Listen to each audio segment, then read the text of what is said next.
So has anybody come down to earth from the playoff final victory last week? No, me neither.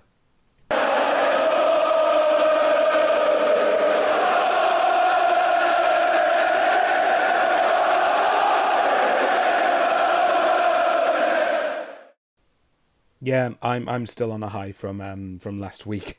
To be honest, I've been watching a lot of content across YouTube. I've been watching the Sky coverage back repeatedly. I've been watching the goals over and over again. I'm still probably going to be buzzing now for the next good few weeks. Yeah, this has honestly made my summer. This happening, but I wanted to quickly talk about, and this is probably going to be a waffle, absolute waffle of a video, but very quickly, if you're not a regular sub and you have seen the video, you think I've earned a sub from you by the end of it, if you could hit the sub button and like the video, share the video around, and would respectfully comment below, then that would be much appreciated. It's absolutely free. It doesn't cost a single penny, as Sean Middleton says. And thanks very much quickly to those who supported the video that I did with Sean Middleton on Fans React.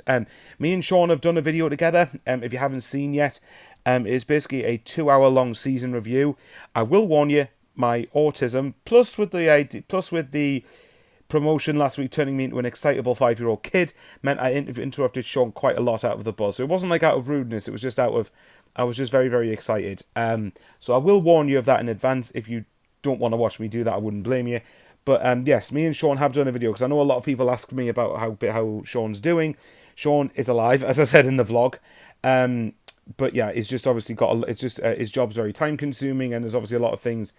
I don't know the ins and outs of his personal life, but it's been quite busy for him. I know that much. So but yes, rest assured, me and Sean are going to try and do videos over the summer if we can about just general Sunderland chit chat and Sunderland news and stuff. Maybe even get some guests on. Maybe we'll see what ends up happening. It's Sean's channel ultimately. He can do what he wants with it. I just make suggestions to it, but ultimately Sean's decisions.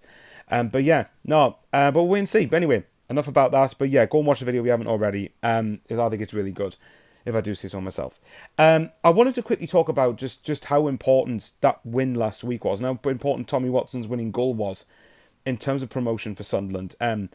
There's just a few things to get off my chest, really, and let me know what you think in the comments about this. So this probably isn't going to have any, none of my videos usually have structure to them, but this one certainly won't. It's just going to be me sort of getting thoughts off the top of my head, but it's something I think would be interesting to discuss on camera, and see what people think in the comments.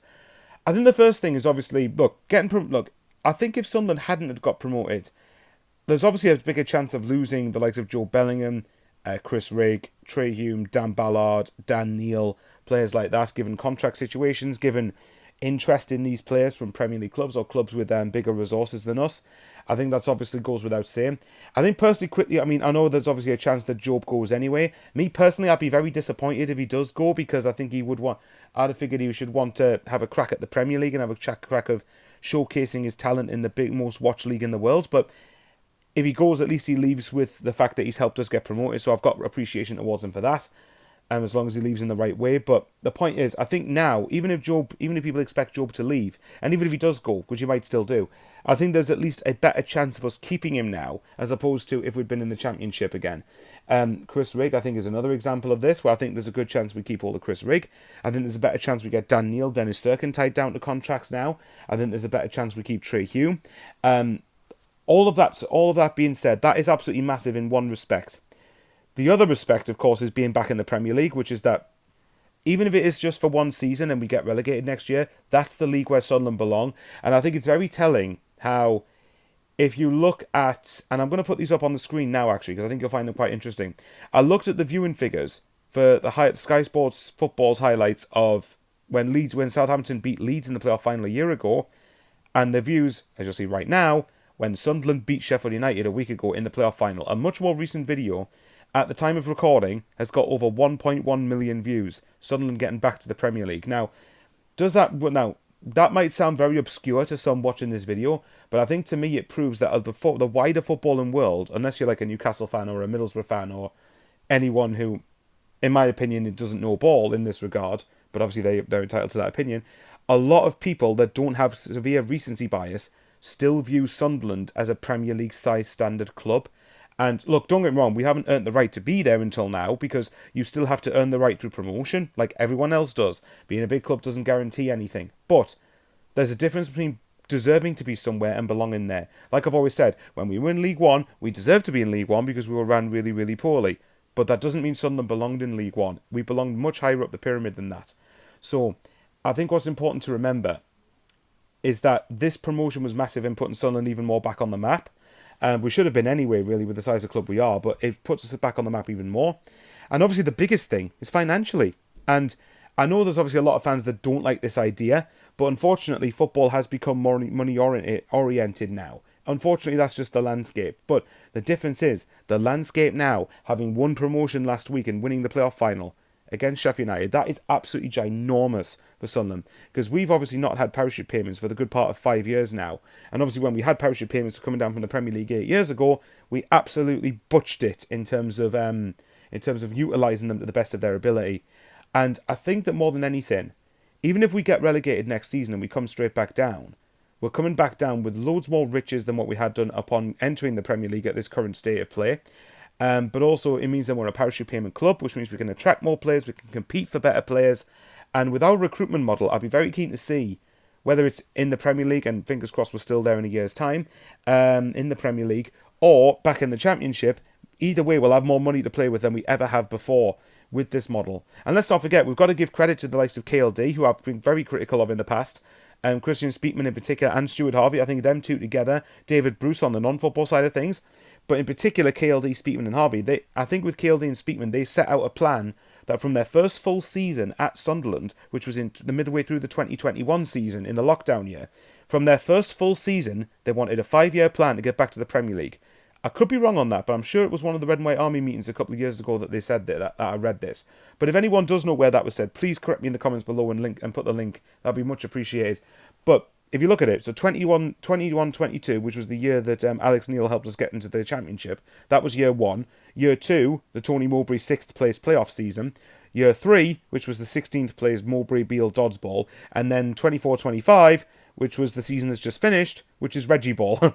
That's finishing 4th place and winning the playoffs. So we've gone from finishing 5th and winning the playoffs in League 1 to finishing 6th in the Championship in the first year, 16th in the Championship in the second season in the Championship, which was, I think that's underachieving personally. Even for the squad that we had, even with the issues that we had, we shouldn't have been anywhere near that low, really. And then obviously last season just gone, we finished 4th, comfortably ahead of all the other non-parachute payment clubs, and ended up getting back into the Premier League through the playoffs. So, and I think we've done really well to get promoted in this regard, because for me, this season was always our best shot at getting promoted, because I said we need to get up into the Premier League, even if it's just for a year. Obviously, we want to be a permanent mainstay there, but even if it was just for a year, financially, the landscape changes completely. And if you look at it this way, this is why last season was a 10 out of 10 season for me now. And I don't throw that around lightly, because last season we were competing with Leeds, Burnley and Sheff United, all of whom had parachute payments. I know some people are bored of hearing this, but it's true. They had parachute payments, much bigger financial resources, and they've earned that through being in the Premier League, by the way. That's not their fault. They're just utilising what they rightly earned. But then Sunderland obviously did well for 3/4 of the season to keep in pace with that. And then once we got dropped out of it, we prepared for the playoffs. We overcame Coventry, winning away from home there, where we haven't done for 40 years. A 122nd minute aggregate winner at some of the best limbs the Stadium of Light's ever seen and probably ever will see. And then winning from behind against a parachute payment team that finished 14 points ahead of us in the Championship playoff final to get back to the Prem. Although I do think the points gap was skewed somewhat by the fact that Sunderland jacked in the last 6 games, Sheff United still have a very, very good side. And although they'll lose a few players, next season they should still be challenging to get automatic promotion for me. But at the same time, we've done remarkably well. And look, imagine if you stayed up next season. Now, I know that is a big ask. And I think the big thing that will give me a bit of hope in that regard is Speakman and Harvey. Because this is the first time that they've had proper money to spend. I know there are some people that I think, rather in my opinion, uneducatedly asked, where's the money gone for Stewart, where's the money gone for Clark? Where if you go back through the reported fees we paid over the last 2 seasons for players, that's where it's gone. That's where it's gone. If you actually do a bit of digging and a bit of research, you'll see that. Whereas now, we've banked a couple of $100 million apparently. Now, I know we don't get all of that straight away, but for me, that is absolutely financially massive for Sunderland. How many times have we lost out on players to parachute clubs because we simply didn't have the resources? And I think now, obviously, that changes. So even if in season after next, in 26-27, we're back in the Championship, which we obviously hope isn't the case, you're looking at it and you go, well, actually, financially, it's going to be huge. So look, guys, I'm going to start end the video here because I've kind of waffled on enough. But yeah, look, it's a huge one. And obviously, because look, next season was going to be, I mean, the Premier League is going to be tough in terms of trying to stay up. But next season, you've got Birmingham and Wrexham that are going to be two of the strongest promoted teams ever coming through. Then you've also got, you've got Leicester, you've got Ipswich, you've got Southampton, you've got Sheff United. You've obviously got all of these factors together, all of the parachute clubs, everything about them. It was absolutely imperative for me that Sunderland went up this season because that was our best chance by some way. And now we've joined the conversation in terms of whether it being, if you're not in the Prem, you're a parachute payment club, and that's what matters. But look, we've obviously had one of the best weekends of my life last weekend.